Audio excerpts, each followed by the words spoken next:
안녕하세요. 에이스입니다. 오늘은 이런 주제로 한번 이야기를 해보려고 해요. 그들이 이재명만은 절대로 대통령이 되어서는 안 된다고 막은 진짜 이유. 댓글로 비난하시고 비판하시는 분들이 많은데 비난을 하든 비판을 하든 상관이 없지만 댓글을 다시려면 적어도 영상을 끝까지 보시고 달아주시기를 부탁드립니다. 이런 질문을 드리면서 한번 시작해 볼게요. 우리나라 재벌 그룹들이 꼭 가지고 있는 계열사는 어떤 업종의 회사일까요?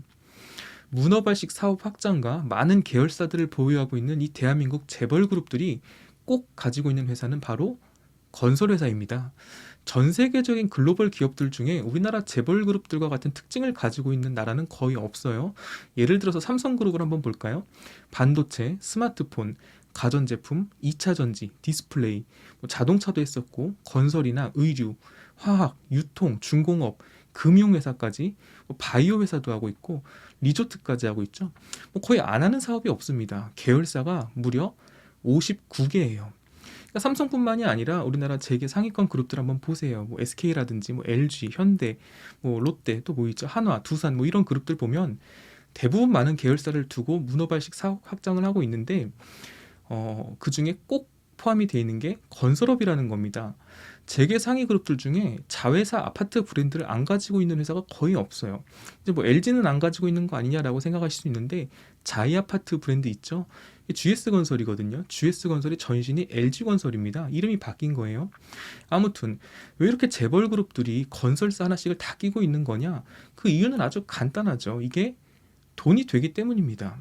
이 건설과 관련된 비리들은 아주 오래전부터 우리나라의 고질적인 문제였어요. 이 건설, 개발 비용에 대한 직접적인 비리들도 있지만 이 토지와 관련된 투기 세력들의 비리 규모는 어마어마합니다. 이게 모두가 알지만 아무도 언급하지 않는 문제예요. 왜 언급을 안 하냐? 이와 연루된 사람들이 너무나 많기 때문이죠. 재벌 그룹 말할 것도 없고 공무원이라든지 정치계, 법조계, 언론인들까지 아주 폭넓게 연루가 되어 있습니다. 그러니까 토지 투기, 건설, 건축과 관련된 비리는 계속 나오지만 제대로 된 처벌이나 비리를 근절하려는 노력들은 제대로 이루어지지가 않고 있어요. 대부분 꼬리 자르기에서 끝이 나고 맙니다. 이런 토지 불로소득과 관련된 비리는 돈과 권력 혹은 정보를 이미 쥐고 있는 기득권들의 중요한 자금줄이 된다라는 것이죠. 이 비리에는 여당, 야당이 없습니다. 이게 연루된 사람들은 양쪽에 다 있어요. 그러니까 이건 민주당의 문제도 아니고 국힘당의 문제도 아닙니다. 그냥 우리나라 사회 전반에 걸친 어두운 부분이다라는 겁니다. 이 썩은 사회의 이면을 수술하고자 바로잡고자 나선 게 이재명이라는 거예요. 이재명이 뭐라고 하냐면 이런 토지 투기 세력들의 불로소득이 우리나라 망조의 원인이다라고까지 표현을 합니다. 반드시 바로잡겠다라고 주장을 했어요. 이재명을 평가하는 많은 말들이 있는데 이재명은 세력이 없다라는 말들이 많이 나와요. 사실이죠. 왜냐하면 이재명은 민주당이지만 당내에 이재명의 어떤 지지 세력이 거의 없다고 봐도 될 정도입니다. 그러니까 성남시장, 경기도지사를 하면서 국회보다는 이제 지방자치단체 활동을 많이 한 것도 이유가 되지만 이재명이라는 사람이 일하는 스타일 자체가 무리를 지어서 세력을 만들어서 하기보단 그냥 혼자서 일을 처리하는 스타일이거든요. 이재명의 과거 행보들을 보면 네 편, 내 편이 딱히 없어요. 인권 변호사 시절 활동들을 보면 민주당이든 국힘당이든 어느 쪽 사람이든 비리가 보이고 아니다 싶은 부분이 있으면 들이받고 보는 성격이었습니다. 이재명 이전의 성남시장은 민주당 사람도 있었고 국힘당 사람도 있었거든요. 그러니까 이재명은 그 둘의 비리를 다 들이받았어요. 그러니까 독고다이라는 은어 있죠. 그러니까 혼자서 그냥 다 하는 거예요. 이재명은 그런 인물이었습니다.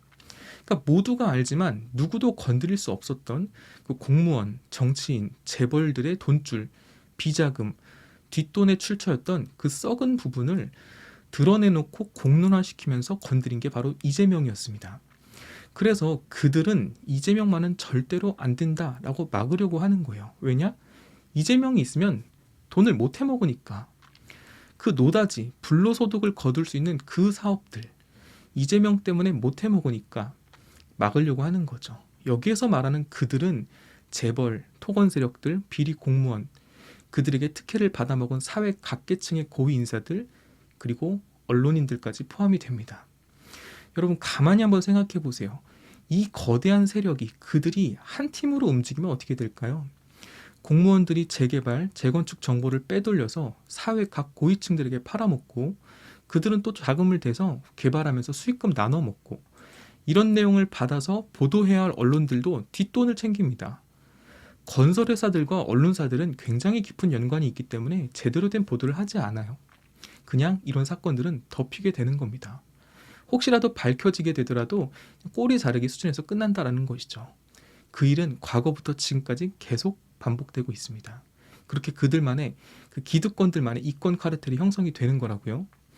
수십 년 동안 비리를 저지르기 위해서 호흡을 맞춰왔던 이 견고한 이권 카르텔을 깨겠다고 덤빈 것이 이재명이었습니다. 딱 두 가지 사건만 예를 들어볼게요. 첫 번째 사건은 성남 파크뷰 사건입니다. 잘 알고 계시는 분들 많으실 텐데 핵심만 간략하게 짚고 넘어갈게요. 이 사건은 2000년 5월까지 거슬러 올라가는데요. 이때는 이재명이 성남시에서 인권 변호사를 하던 시절입니다. 성남시 분당구에 고가의 주상복합 아파트 파크뷰가 들어서는데, 원래 이 지역은 아파트가 들어설 수 없는 상업용지였어요. 그런데 성남시에서 아파트가 들어설 수 있도록 주거용지로 토지 용도 변경을 해주었습니다. 당시 성남시는 주민 여론조사를 해보고 결정한 것이다 라고 밝혔죠. 용도 변경을 해준 것뿐만 아니라 법으로 규정한 것보다 더 많은 가구가 들어설 수 있도록 법적으로 허용까지 해줬습니다. 이거에 대해서 이제 이상함을 느낀 한 기자가 취재를 하는데, 성남시가 용지 변경의 근거로 사용한 그 여론조사가 조작된 것이다 라는 것을 밝혀내요. 그러던 중 2002년 5월 당시 국정원 차장이었던 김은성이라는 사람이 폭로를 하는데요. 그 폭로의 내용이 뭐냐면 국회의원이 특혜로 파크뷰를 불법 분양받았다라는 내용이었어요. 이거 조사를 해보니까 입찰을 통하지 않고 사전에 특혜로 분양을 받은 사람들이 쏟아져 나오기 시작하는데, 그 중에는 공무원, 법조계 인사들, 정치인, 경찰 간부, 시의원, 언론인들까지 다양한 사람들이 발각이 되었습니다. 파크뷰 전체 분양 중에 40%에 이르는 그런 비중이 특혜 분양으로 이루어졌다는 것이 밝혀진 거예요. 여기에서 각종 로비라든지 뇌물 등의 범죄가 나오면서 파크뷰 게이트라고 불리는 사건이 세상에 알려지게 됩니다. 이게 어떻게 된 거냐면, 원래 이 파크뷰 단지가 포스코 업체가 이제 입찰을 따냈거든요. 근데 포스코도 역시 이 상업용지를 주거용지로 변경해달라고 했지만 성남시가 거절을 해요. 이 상업용지를 개발하는 게 큰 이득이 되지 않는다고 생각을 해서 포스코는 발을 뺍니다. 그리고 그 입찰권은 H1이라는 개발업체에게 돌아가게 돼요. H1이 인수하자마자 성남시는 이 파크뷰 단지를 상업용지에서 주거용지로 용도 변경을 해줍니다. 어떻게 이런 일이 가능했냐? H1 개발의 대표 홍모 씨가 몇몇 국회의원들, 성남시 공무원들, 언론인들에게 뇌물을 준 것이었어요. 용지 변경을 해달라고요. 그러니까 당시에 KBS 추적 60분은 특혜 의혹, 분당 파크뷰 무슨 일이 있었나 편을 방송을 합니다. 특종으로요.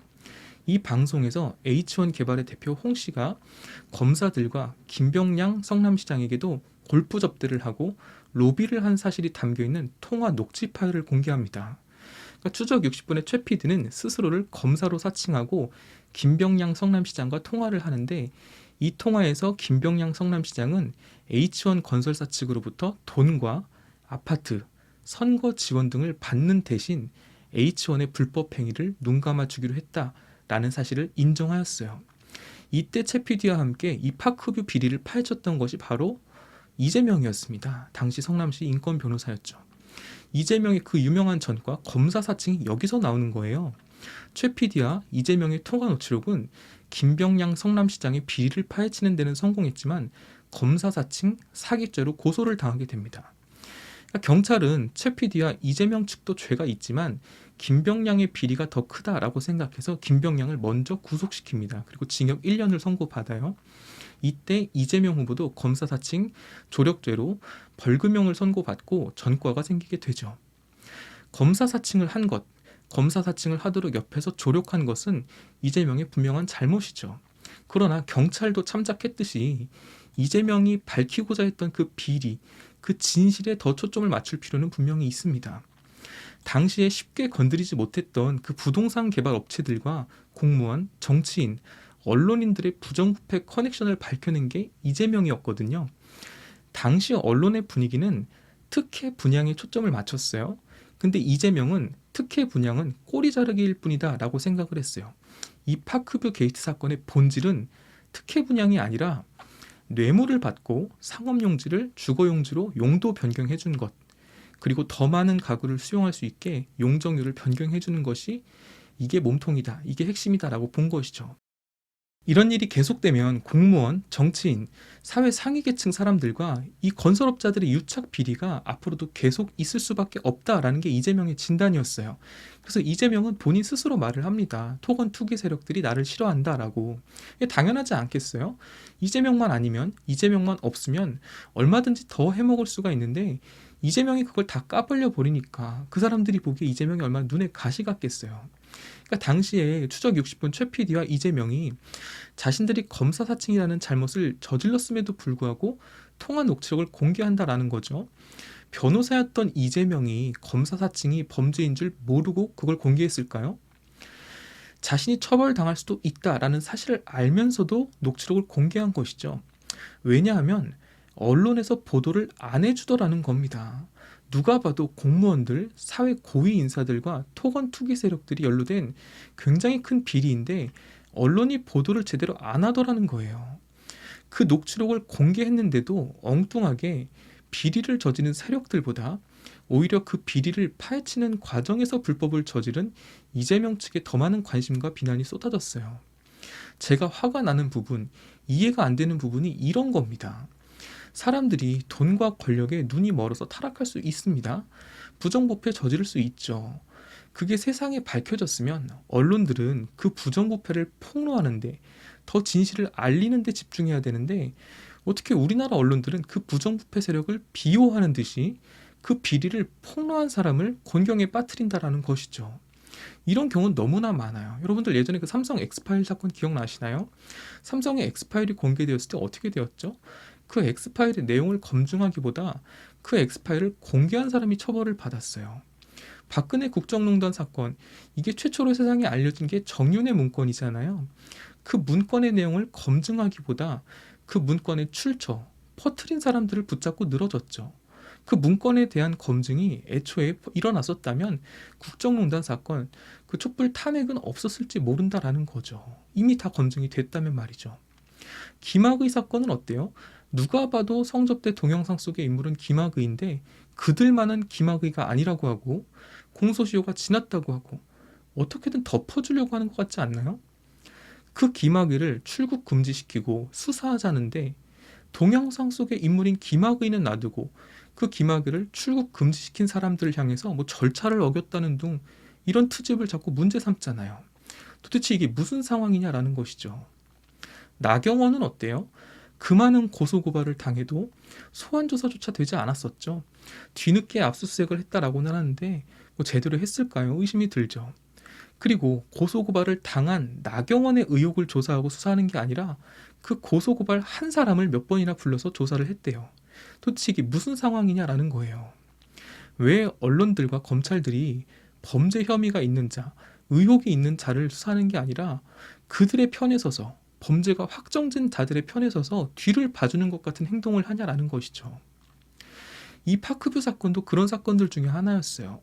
이재명은 당시에 정치인도 아니고 변호사 신분인데 이런 사회의 비리를 바로잡겠다라고 녹취록을 공개한 것입니다. 다시 말하지만 이때 비리를 저지른 성남시장은 민주당 사람이었어요. 이재명은 정치 진영에 상관없이 바로잡고 싶은 마음이었다라는 것이죠. 여러분들 생각해보세요. 이런 이재명을 기득권 세력들이 좋아할까요? 자신이 전과자가 될 것을 알면서도 비리를 다 까발리겠다고 덤벼드는 이 이재명. 이미 싸지른 똥이 많은 기득권 세력들이 좋아할 리가 없죠. 그들은 어떻게든 이재명이 대통령이 되는 것만은 막고 싶었을 겁니다. 두 번째로 같이 볼 사건은 바로 대장동 사건입니다. 지긋지긋한 그 대장동. 이건 정말 할 말이 많은데 최대한 간략하게만 한번 말씀드려 볼게요. 잘 들어봐 주세요. 대장동에 대해서 온갖 기사들, 보도들이 많이 나왔어요. 몸통이 누구냐, 그분이 누구냐, 엄청나게 많은 보도들이 나오다 보니까 도대체 뭐가 진실인지, 누구 말이 맞는 건지 여러분들 헷갈리시죠? 지금까지 나온 내용들 다 지워버리고 처음으로 한번 돌아가 봅시다. 대장동 사건을 지금 처음 듣는다라고 생각하고 이 대장동 사건의 본질부터 한번 접근을 해보자고요. 어느 지역을 개발한다라고 했을 때 가장 중요한 것 중에 하나가 뭐냐면 공공개발로 할 것인지 민간 개발로 할 것인지 하는 문제입니다. 공공개발이면 그 개발로 인한 수익을 지방자치단체가 가져가는 거고, 민간 개발이면 사업에 참여한 업체가 가져가는 거죠. 그러니까 공공개발이면 문제될 게 없어요. 왜냐하면 건설 시공을 해주는 업체에게 그에 따른 비용만 지불하고 나머지 수익은 자치단체가 가져가기 때문에 이거 뭐 문제가 없습니다. 근데 민간 개발일 경우에는 불법과 비리가 개입할 가능성이 커져요.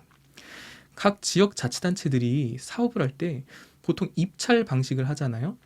사업에 참여하는 민간 기업들은 입찰에 참여해서 선정되기만 하면 엄청나게 큰 수익을 얻을 수 있기 때문에 어떻게든 업체에 선정이 되려고 힘을 쓰겠죠.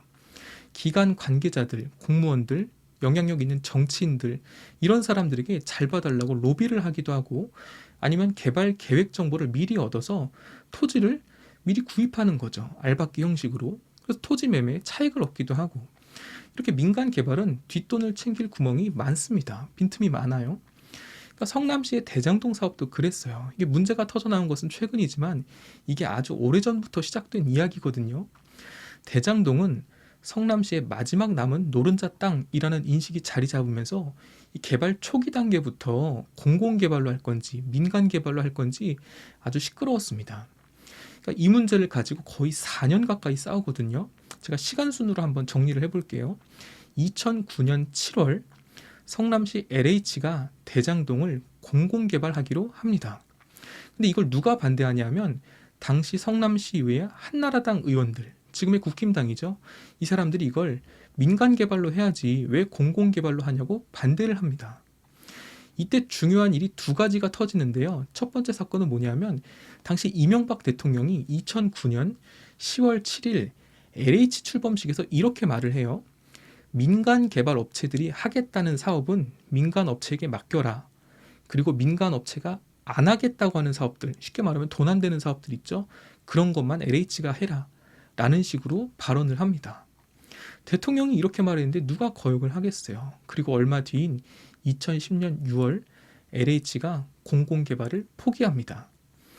공공개발을 민간개발로 바꾸는 이 과정에서 역시 뇌물과 로비가 있었어요. 당시에 신영수 성남시 국회의원의 동생이 뇌물을 받은 혐의로 구속이 되고 민간 부동산 개발업자 그리고 LH 본부장이 구속이 됩니다. 두 번째 일은 뭐냐면 LH가 공공개발을 포기하고 바로 한 달 뒤에 이재명이 성남시장에 당선이 된 겁니다. 한나라당 입장에서는 생각지도 못한 변수가 생긴 거였어요. 왜냐하면 이재명이 성남시장으로 출마했을 때 공약이 뭐였냐면 대장동 공공개발이었거든요. 그러니까 이재명은 토지 불로소득을 왜 민간 개발업자들이 다 가져가냐, 인허가로 생긴 이익은 국민이 가져가는 게 맞다 라면서 강한 입장을 내세웁니다. 그렇게 다시 대장동은 공공개발이냐 민간개발이냐로 맞서게 돼요.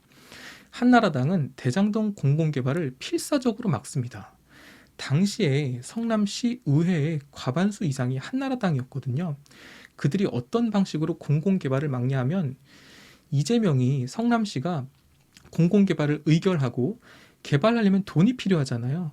돈이 없으니까 2011년에 지방채를 발행하기로 해요. 뭐 국채, 사채 이런 거 있잖아요. 지방채를 발행하기로 하는데 성남시 의회 한나라당 의원들이 이걸 반대합니다. 부결해요. 그러니까 돈을 못 끌어오는 거예요. 개발 비용을 못 끌어오게 한나라당이 막은 겁니다. 돈이 없으면 개발을 못하죠.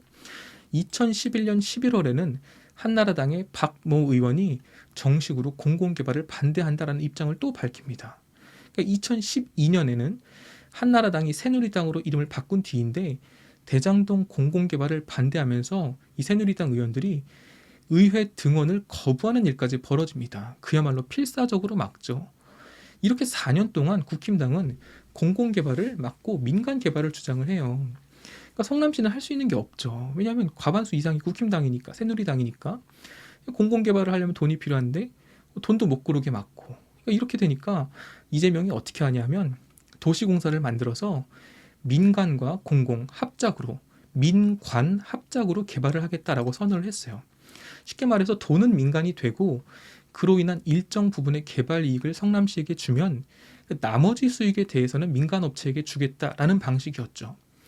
이 방법이 당시 성남시로서는 할 수 있는 최선의 방법이었는데 국힘당은 이것도 반대합니다.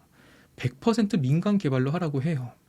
근데 당시에 이런 권한이 이제 성남시장의 직속 권한이었기 때문에 결국 성남시는 이 대장동 사업을 민관 합작 개발로 추진을 하게 됩니다. 드디어 이 대장동 개발에서 시종일관 민간 개발을 주장한 게 국힘당이고 공공 개발을 주장한 게 이재명이라는 사실을 기억해 두세요.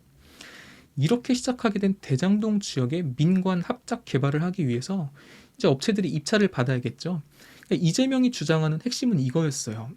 대장동 지역을 개발해서 이익이 나든 손해가 나든 성남시에 최대 이익을 주는 조건을 제시하는 업체에게 사업 개발권을 주겠다. 그렇게 한 달 동안의 입찰 기간을 거쳐서 선정된 곳이 바로 하나은행 컨소시엄입니다. 이재명 성남시장은 이 하나은행 컨소시엄에게 대장동 이익 중에 4,600억 원을 환수하기로 약속을 합니다. 환수 받기로 약속을 하는 거예요. 그러니까 당시에는 이 부동산 경기가 엄청나게 안 좋을 때였어요. 전국 각지에서 미분양이 속출하고 정부에서도 국민들에게 대출받아서 집 사라고 권유를 할 정도로 부동산 경기가 안 좋을 때였습니다. 그런 상황이면 개발을 했다가 손해를 볼 수도 있는 건데 성남시는 하나은행 컨소시엄으로부터 4,600억이라는 확정 이익을 보장받고 개발권을 준 거예요. 그러니까 자치단체가 손해볼 수 있는 리스크를 애초에 제거하고 사업을 시작한 거라는 거죠. 사업에 들어가는 비용이 당시에 1조 5천억 정도였다라고 합니다. 예상되는 수익은 1,800억 정도였대요. 근데 이게 나중에 집값이 오르고 부동산 경기가 회복되면서 민간 업체의 수익이 예상보다 더 클 것 같으니까 이재명은 이 하나은행 컨소시엄 여기에 추가로 920억 원을 더 환수합니다. 그러니까 4,600억에 920원 추가 환수. 그래서 대장동 사업에서 성남시의 총 환수 금액이 5,500억 가량이 되는 거예요. 성남시는 앉은 자리에서 이제 인허가권으로 5,500억 원의 수익을 올리게 된 거죠. 이게 민간업체, 이 민간 개발업체들이 보기에 이재명은 완전히 나쁜 놈이죠. 왜냐? 자기들이 더 이익을 볼 수 있는데 이재명이 공공이익으로 더 환수해 가니까 자신들의 이익이 줄어든 거잖아요. 그래서 이재명을 향해서 그들이 뭐 깡패다, 양아치다, 뭐 심지어 공산당이다 이런 욕을 한 거고 최근에 공개된 김만배 녹취록에도 이재명은 뭐 씨알도 안 먹힌다, 이재명이 알면 큰일 난다 이런 발언들이 등장을 한 겁니다. 그 민간업체의 기준으로 보면 이재명은 성남시의 인허가권을 가지고 민간 사업자한테 돈을 뜯어낸 깡패가 맞는 거죠. 그러나 성남시와 시민들의 입장에서 보면 어때요? 이재명은 굉장히 유능한 시장인 겁니다. 그렇게 환수한 돈 5,500억으로 성남시의 공원, 터널, 임대주택 등 다른 사업들 추진하고 그 환수 이익을 성남시 시민들에게 10만 원씩 돌려주었다라는 것이죠. 그러면 화천대유는 뭐냐? 하나은행 컨소시엄이 차린 자산관리 회사예요. 국힘당이나 언론에서는 이 화천대유의 구조가 어떻고 뭐 얼마의 수익을 올렸다 직관적으로 보일 수 있는 막 숫자들을 언급해가면서 의혹을 제기하고 부풀리고 있죠. 성남시와 이재명의 입장에서는 그거는 관심도 없는 이야기입니다. 왜냐하면 애초에 대장동 사업이라는 구조 자체가 성남시는 5,500억이라는 이익을 확보하고 난 다음에 생기는 추가 이익이나 손해에 대해서는 너네들 알아서 하라는 거였어요. 관심 없습니다. 그네들이 어떻게 얼마를 벌든 얼마를 나눠 먹든 우리는 5,500억을 확보했으니까 나머진 너네 알아서 해라 라는 게 성남시의 입장이었어요. 애초에 화천대유의 수익 배분이 어떻게 되는지 그런 걸 관심 가질 이유조차 관여할 이유조차 없는 거예요. 성남시는 성남시의 이익만 확보하면 되는 거니까요. 국힘당은 어떻게든 이 화천대유를 이재명과 연관 지으려고 노력하는데 뭐 이재명이 화천대유에게 막대한 뭐 수익을 줬다 이루고 있는데 이 화천대유에 연관된 사람들이 다 어디 쪽 사람들이다? 전부 국힘당 쪽 사람들이라는 거죠. 화천대유에 고문으로 있었다던 사람들의 명단 한번 보세요. 원유철 전 새누리당 국회의원, 김수남 박근혜가 임명했던 전 검찰총장이고요. 박영수 특검 박근혜가 임명했었죠. 권순일 전 대법관 역시 박근혜가 임명했고요. 이경재 변호사는 최순실 변호사로 유명한 바로 그분이죠. 신기하지 않나요? 이거 보면 뭐 어벤져스급 법조계 사람들이 다 모여 있어요. 게다가 박영수 특검과 이경재 변호사는 국정농단 그 사건 때 법정에서 공방을 겨뤘던 인물들인데 한 회사의 고문으로 같이 한솥밥 먹고 있습니다. 굉장히 이상한 회사잖아요. 이 화천대유에서 근무한 직원은 누구예요? 곽상도 국힘당 의원의 아들이었죠. 6년 정도 일한 대리직급이라고 하는데 퇴직금으로 50억을 받았대요. 지금도 곽상도는 무죄를 주장합니다. 그 50억 원은 정당한 보수를 받은 거래요. 대리가요.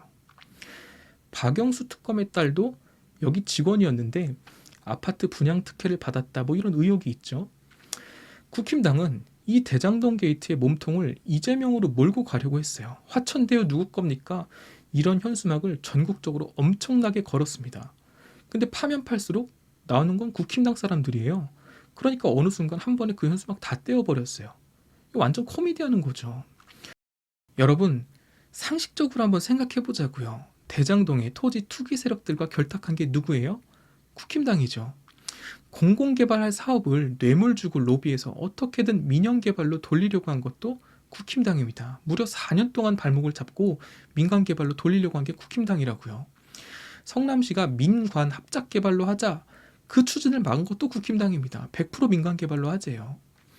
나중에 입찰에 선정된 화천대유와 50억 클럽이니 뭐니 해서 투기 이익을 뒷돈으로 나눠 먹은 것도 누구예요? 국힘당입니다. 전부 국힘당 사람들이잖아요. 국힘당은 김만배의 녹취록에 나오는 그분이 이재명이라면서 몇 개월에 걸쳐 프레임 작업을 하고 개 돼지들을 선동했습니다. 그런데 나중에 김만배의 녹취록에서 윤석열이 불리한 내용이 나오자 국힘당 대변인 이항수가 뭐라고 해요?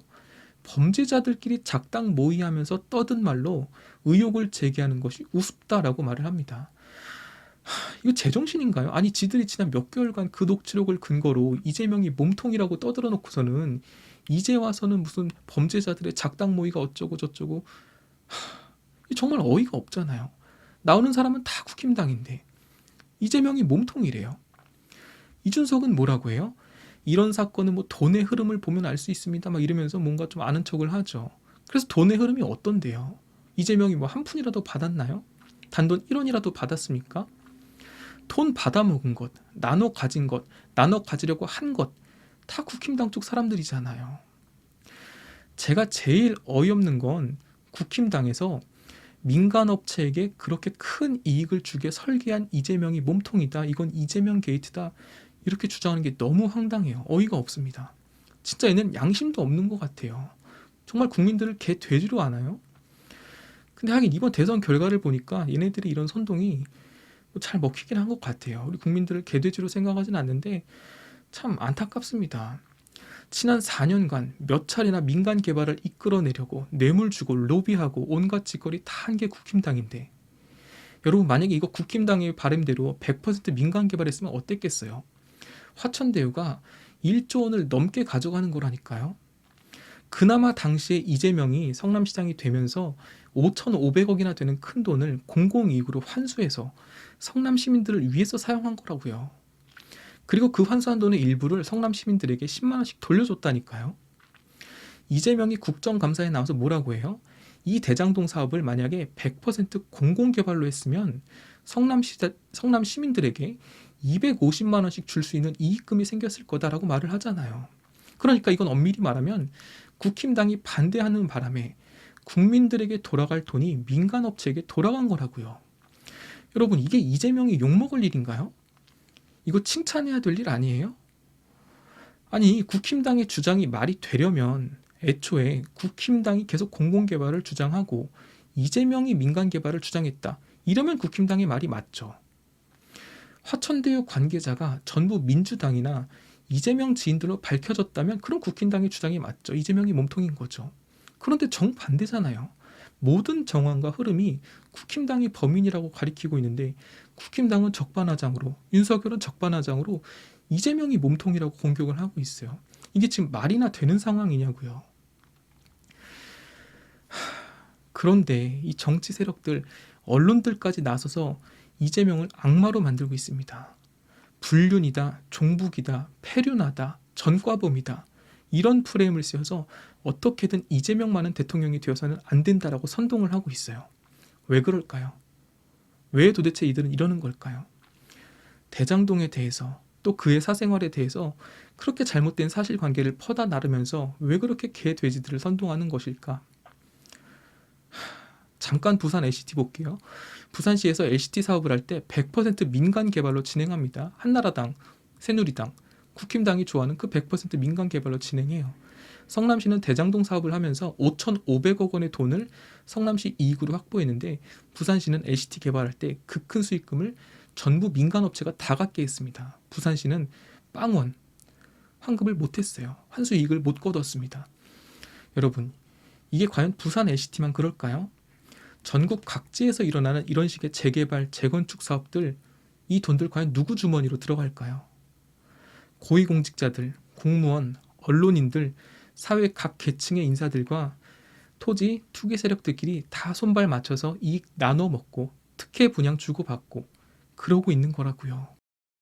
이재명 같은 인물만 없으면 전국 각곳에 얼마든지 헤쳐먹을 수 있는 노다지들이 얼마나 많겠어요. 이들이 보기에 이재명은 없어져야 할 인물이죠. 왜? 우리가 해먹을 수 있는 돈이 전국에 많은데 이재명 때문에 제대로 못 해먹으니까. 전국에 퍼져 있는 그 많은 화천대유의 친구들, 동업자들, 또 미래의 화천대유를 꿈꾸는 투기 세력들은 이재명이 대선에서 졌을 때 얼마나 환호성을 질렀을까요? 이재명은 말합니다. 이 나라의 망국의 원인이라고 할 수 있는 토지 투기 세력들의 토지 불로소득을 막아야 합니다. 그 토지 불로소득을 먹고 사는 부패 세력이 바로 국민의 힘입니다. 과연 그 불로소득을 국민의 힘만 먹었을까요? 그럴 리가 없죠. 그 부당한 불로소득을 나눠 가진 기득권들은 우리나라 곳곳에 퍼져 있고 기득권을 형성해서 그들만의 세상을 누리고 있어요. 그 힘을 가진 이들, 그들이 이재명을 그렇게 죽이고자 하는 이유가 바로 여기에 있는 겁니다. 저는 이번 대선이 그런 뿌리 깊은 우리나라 부정부패의 유착을 끊어낼 수 있는 출발이 되지 않을까 기대를 했어요. 그래서 이재명을 지지한 거고요. 윤석열이 당선이 되면서 그런 기대는 무너지고 말았죠. 윤석열은 선거 기간 내내 토론회에서도 유세 현장에서도 대장동을 들먹이면서 이재명을 공격했습니다. 오죽하면 또장동이라는 말까지 나올 정도였죠. 여러분들 근데 그거 아세요? 그렇게 대장동을 들먹이면서 이재명이 대장동의 몸통이라고 주장했던 윤석열, 그가 만약 정말 대장동 게이트의 문제를 인식하고 이 사회에 자리 잡은 부정부패를 바로잡고 그런 의식이 있는 사람이었다면 재건축, 재개발 사업에 대해서 토지 불로소득 이익을 공공기관과 국민에게 돌려주는 공공개발을 주장해야 마땅하죠. 그런데 아이러니하게도 윤석열은 민간 개발을 주장하고 있습니다. 여러분 소름 돋지 않나요? 민간 업체에게 왜 그렇게 큰 이익을 줬냐? 대장동의 몸통 화천대유의 설계자가 이재명 아니냐고 원색적인 비난을 하던 그 윤석열은 민간 개발을 공약하며 제2, 제3의 화천대유들이 생겨나는 것을 묵인하겠다라고 밝힌 거라고요. 만약 대장동이 민간 개발로 이루어졌다면 화천대유는 50억 클럽이 아니라 500억 클럽을 준비했을지도 몰라요. 이런 아이러니한 상황, 여러분들 어떻게 생각하시나요? 정말 이재명이 나쁜 사람입니까? 언론인들, 이미 가진 것 많은 기득권들이 왜 그렇게 윤석열을 지지했을까요? 윤석열이 정치를 잘할 것 같아서? 우리나라 살기 좋은 나라 만들어줄 것 같아서? 절대 아니죠. 이재명이 되면 자신들의 이익이 줄어드니까, 윤석열이 되어야 자신들이 더 많이 해먹을 수 있으니까. 그들이 왜 그렇게 한마음이 되어서 이재명이 대통령 되는 걸 막아서는지 그 진짜 이유를 이제 알 수가 있는 거죠. 여러분, 과연 우리나라는 이 뿌리 깊은 부정부패 유착을 끊어낼 수 있을까요? 긴 영상 시청해 주셔서 감사합니다.